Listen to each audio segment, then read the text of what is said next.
Welcome to the Daily Plunge. We are in the book of Ezra, chapter 10, verses 1 through 18. Ezra is carrying the people of God on his heart. The priest is weeping for them. He's burdened by their sin, and he's confessing for them as he's interceding for them. And as all the people can see the travail he's going through, and it says they wept for him. They wept too with him bitterly. I don't think that most people in the church understand the burden that their pastor carries for them. Their pastor loves them.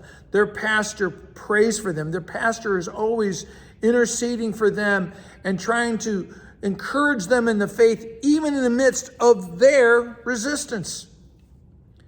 And so one of the leaders comes to Ezra and says, "We have been unfaithful. We married these foreign women."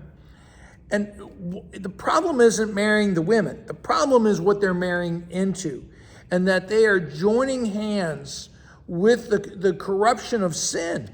And they have wandered away from really being focused on God, and they're marrying all the practices of the culture. And we see this happening today in the church, all kinds of ways. And so he says, "We'll make a new covenant.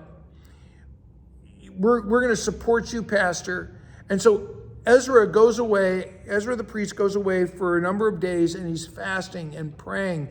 And they all agreed that whoever would not abide by the word that came from Ezra, that they would separate themselves from the rest of the assembly. If you want to continue in this unholiness, you do that. But don't think you're going to be a part of this assembly of God's people.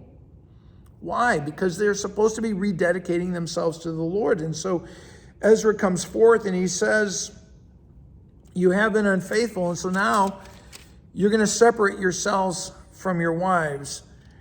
And I know this sounds really harsh to us, and we can't imagine this, but we really don't know the details of how this actually was carried out.